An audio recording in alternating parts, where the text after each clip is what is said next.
Hello students, wisdom education के YouTube channel में आप सभी का स्वागत है। और हम लोग ग्राफ्स पढ़ रहे थे। साइन एक्स का ग्राफ पढ़ चुके थे, कॉस एक्स का भी ग्राफ्स पढ़ चुके थे, इसके डोमेन और रेंज के बारे में भी बात कर चुके थे। आज हम लोग बात करेंगे टेन थीटा और उसके डोमेन एंड रेंज के बारे में बात करेंगे।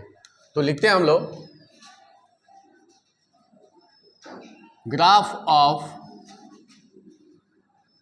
tan x and its domain and range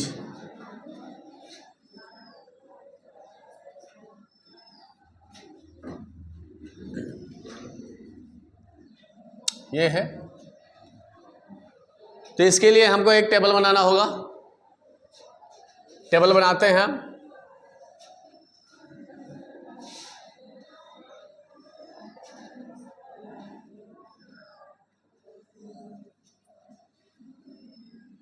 ये रहा टेबल। हम लोग x लिखेंगे या यहां लिखेंगे tan x 0 डिग्री। तो tan 0 का वैल्यू 0 होता है, जैसा कि हम जान रहे हैं। tan 30 डिग्री, 30 डिग्री को हम लोग लिखते हैं π/6 और tan 30 डिग्री का वैल्यू 1/√3। इसका दशमलव में लिखेंगे तो 0.57 होता है अप्रोक्सीमेट। आगे देखते हैं हम लोग 45 डिग्री π/4 रेडियन में लिखते हैं हम लोग इसको। और tan 45 का वैल्यू 1 होता है। यह हम लोग 9 10 से ही पढ़ते आ रहे हैं, 10 से ही हम लोग पढ़ते आ रहे हैं इसको।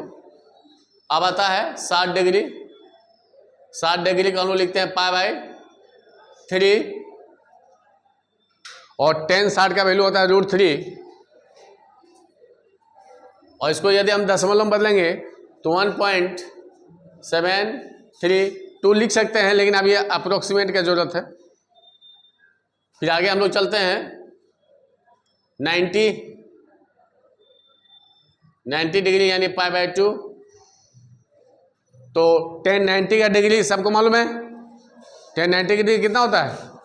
इन्फिनिटी। क्या होता है ये? इन्फिनिटी। इन्फिनिटी का मतलब अपरिभाषित, का मतलब अनंत। यहां पर कर्व जो है ना, कर्व जो है पॉइंट को टच नहीं करेगा। इन्फिनिटी का मतलब क्या होता है ये पहले समझ लो, बच्चा को नहीं समझ में आता है। जैसे ध्यान देना, ये ग्राफ हम लोग खींचते हैं 2 डायमेंशन में, सबको मालूम है, ठीक है? तो सबको मालूम है। तो हम लोग x का वैल्यू लेते हैं तो y का वैल्यू मिलता है। x का वैल्यू लेते हैं, जैसा कि हम बता रहे थे कि अपरिभाषित का मतलब क्या होता है। अपरिभाषित का मतलब होता है कि x का वैल्यू हम लिए π/2 तो y का वैल्यू नहीं मिलेगा, यानी उस फंक्शन का वैल्यू नहीं मिलेगा। तो 2 डायमेंशन में हम लोग कैसे समझेंगे इसको कि मान के चलो कोई ग्राफ खींचे हम लोग, तो ये ग्राफ खिंचाया कैसे? यहां जब x का वैल्यू मिला तब तो ध्यान से देखना, ध्यान से देखना। तो ये मिलते गया ना, ये पॉइंट मिलते गया, ये पॉइंट मिलते गया, ये पॉइंट मिलते गया, ये पॉइंट मिलते गया, ये पॉइंट मिलते गया। तो सारे पॉइंट को हम लोग मिला दिए तो कर्व मिल गया। क्या मिल गया? कर्व मिल गया। लेकिन यहां बोलता है कि x का वैल्यू जब हम लिए π/2 तो y का वैल्यू क्या आ गया? इन्फिनिटी, यानी sin tan x का वैल्यू इन्फिनिटी आ गया। इसका मतलब वहां पर वैल्यू मिला नहीं। तो इस ग्राफ में कैसे समझेंगे? देखो बहुत ही सिंपल है, हल्का सा। कि मान के चलो ये x का वैल्यू 1 ले लिए, 2 ले लिए, 3 ले लिए, 4 ले लिए, आगे चल गया 5 ले लिए, 6 लिए, 7 ले लिए, ये ले लिए।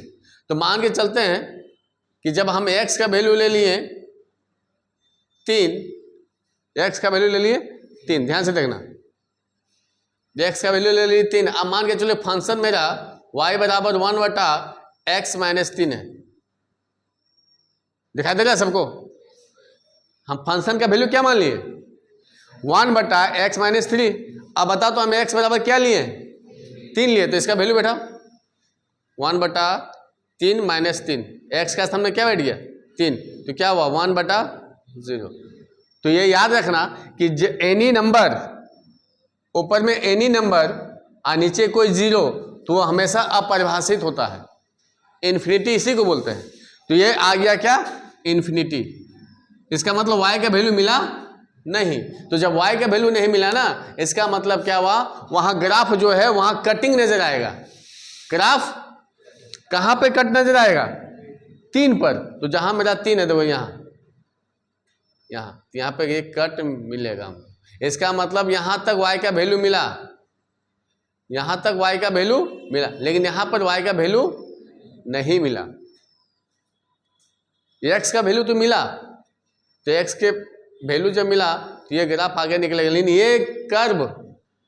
ये कर्व इस लाइन को टच नहीं करेगा, छुएगा नहीं, क्योंकि वहां पर वैल्यू नहीं मिला, y का वैल्यू नहीं मिला, इस वजह टच नहीं करेगा। उसी तरह जब 90 हम लोग लेंगे x का वैल्यू, लाइन तो मिलेगा, लेकिन यहां जो हमको कर्व मिलते जा रहा है y का वैल्यू, तो इस समय जाते जाते 90 को छुएगा नहीं, 90 को नहीं छुएगा। वही हम लोग ग्राफ में अभी हम लोग देखेंगे, अब हम लोग आगे लेते हैं 90 के बाद हम लोग ले लेते हैं 180। इसको हम लोग कैसे लिखते हैं? पाई से। अब हमको पता लगाना है 10 180 का वैल्यू कितना होता है? क्या होता है? 0। क्या होता है? 0। अब आगे चलते हैं, 180 के बाद 270 ले लो, 270। इसको हम लोग कैसे लिखते हैं? 3π/2। 3π/2। आप देखो ध्यान से, 45 90 में इन्फिनिटी आया, 90 में देखो ये 90 हुआ, तो ये क्या हुआ? 270। ध्यान देना, ये तो यहाँ भी क्या होगा? अपरिभाषित। यहाँ भी क्या होगा? अपरिभाषित। यहाँ भी क्या हो गया? अपरिभाषित। इसका मतलब क्या हुआ? 90 के बाद फिर 270 में जब ग्राफ हो जाएगा, तो वहां जो लाइन हमको मिलेगा 270 लाइन मिलेगा, लेकिन ग्राफ उसको टच नहीं करेगा, ग्राफ उसको टच नहीं करेगा। वही हम लोग ग्राफ में अभी हम लोग देखेंगे।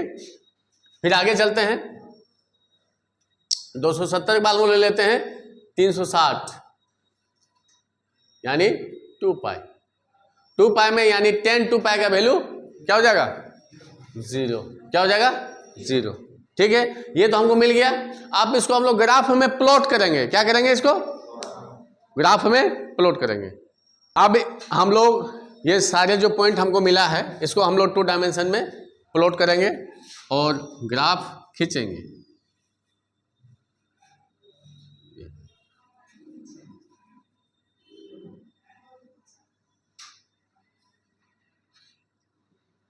इसका ग्राफ थोड़ा सा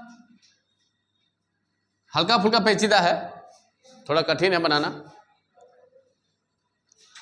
थोड़ा हम पहले प्लॉट कर लेते हैं, ठीक है।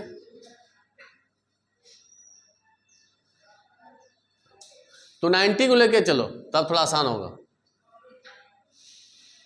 बगल में इसलिए लिखते हैं ताकि वहां से लाइन जाएगा π/2। अब ले लो 3π/2,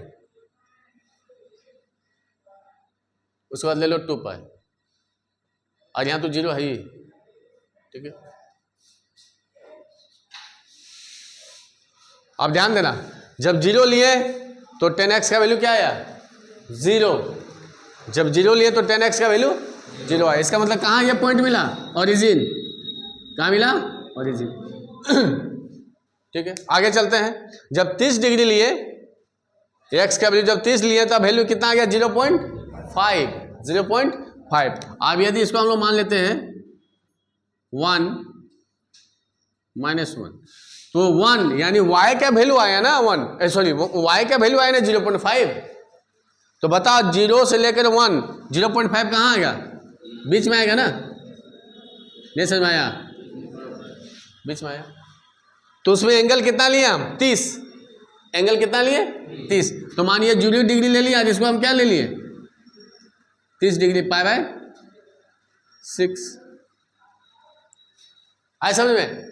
फिर आगे चलते हैं। 45 डिग्री लिए तो 30 से थोड़ा आगे जाएगा, तो ये हुआ 30, तो 45 यहाँ आएगा, तो π/4। तब उस समय वैल्यू कितना आया? 1। तो 1 यानी इससे ज्यादा, इससे ज्यादा यानी 1 में जाएगा वो, तो सीधे कहाँ मिलेगा हमको?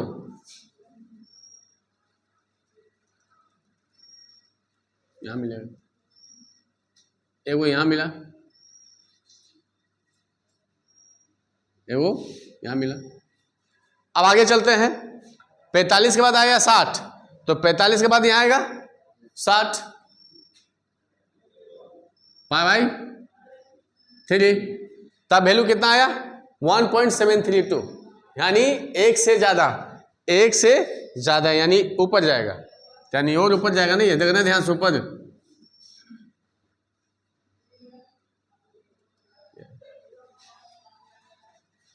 तो इस तरह का ग्राफ इसका मिलता है। इसका ग्राफ थोड़ा ऐसे कठिन है, थोड़ा सा ग्राफ इसका, ठीक है। इस तरह इसको हम लोग यदि इस तरह प्लॉट किया जाए तो इस तरह इसका ग्राफ मिलता है। अब जैसे ये 90 में जाएगा, देखो ये 90 आया, 90, 60 के बाद ये 90 आया, ये लाइन। अब तो ये ग्राफ जा रहा आगे, देख लो ध्यान से देखना, जा रहा है, जा रहा है, जा रहा है, लेकिन 90 में जैसे ही पहुंचेगा तो ग्राफ 90 को छुएगा नहीं, नहीं छुएगा, इसको टच नहीं करेगा। हो गया। अब जैसे हम लोग 90 के पार जाते हैं इधर, हम 90 से आगे बढ़ेंगे, क्या बढ़ेंगे? 90 से आगे बढ़ेंगे, तब इसका वैल्यू माइनस होने लगेगा, तब इसका वैल्यू माइनस होने लगेगा, ठीक है।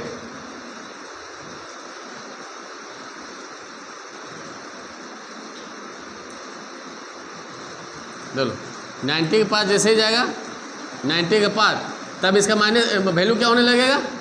माइनस। फिर हमको देखो 3π/2, 3π/2 में क्या हो गया? इन्फिनिटी। फिर यहाँ क्या होगा? ग्राफ टच नहीं करेगा।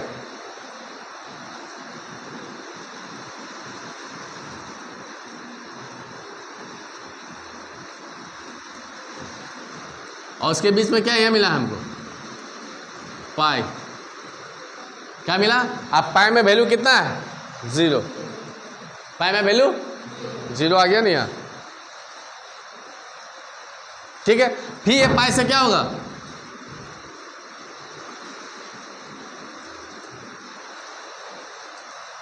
यानी 180 से पार जाएगा तो 10 का वैल्यू पॉजिटिव होगा, लेकिन 90 और 90 के बीच रहेगा, 90 और 180 के बीच रहेगा, तब क्या होगा? माइनस होगा। अब जैसे ही माइनस होगा तो इसका वैल्यू क्या होगा? आधा पकड़ में, देख लो ध्यान से देखना, ये 90 हुआ तो 90 से जैसे जाएगा 120, 150, कहाँ तक? पाई तक, यानी 180 तक, तब इसका वैल्यू क्या होगा? नेगेटिव। तो नेगेटिव जैसे होगा तब इसलिए ये ग्राफ मिला हमको, देखो यहाँ ये ग्राफ मिला। लेकिन जैसे ही ये पाई से 180 से ज़्यादा होगा, 180 से ज़्यादा होगा, यानी 190 डिग्री, 200 डिग्री, यानी ये आगे बढ़ेगा तो ये फिर प्लस होगा। लेकिन जैसे 180 के बाद क्या आएगा? 270। जैसे 270 में जाएगा तो ये फिर क्या हो गया? इन्फिनिटी। क्या हो गया? ये इन्फिनिटी, यानी इस समय कर्व टच नहीं करेगा।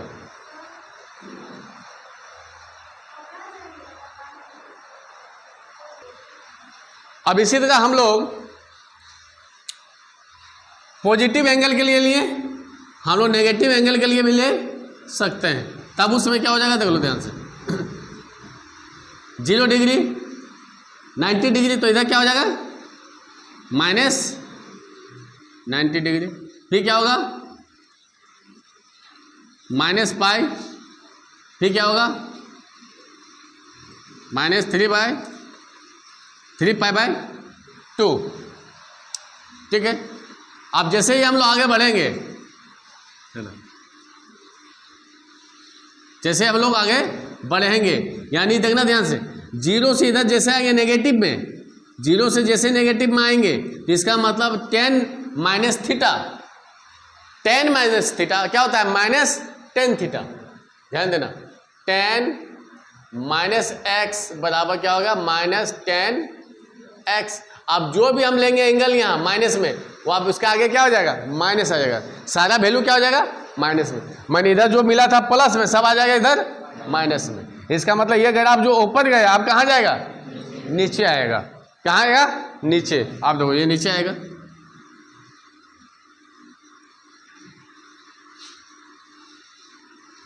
अब जैसे ये नीचे आएगा तो किसको छूने का कोशिश करेगा, π/2 को, -π/2 को, लेकिन छू नहीं पाएगा। देखो छू नहीं पाएगा।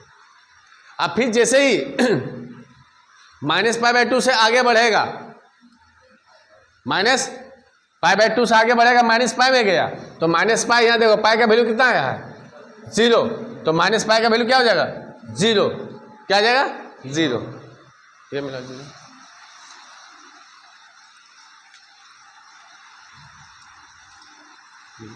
आइए हम लोग खींच सकते हैं इस तरह।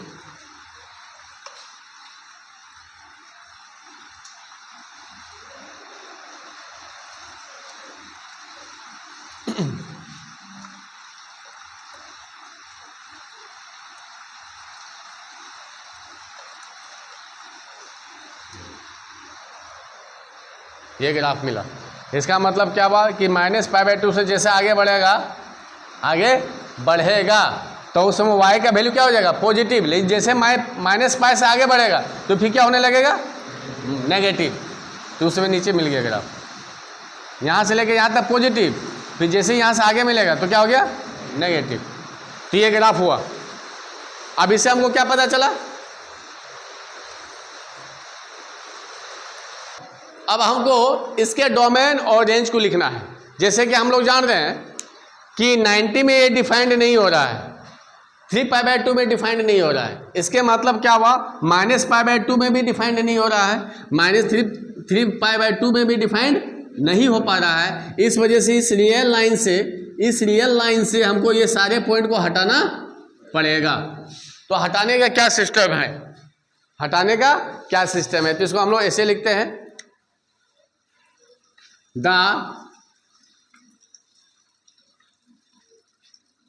tan function is given by tan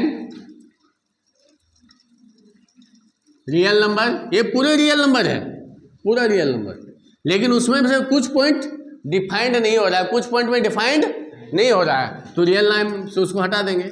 x such that x क्या है बराबर 2n+1 बगल में π/2 कोमा n क्या होना चाहिए सेट ऑफ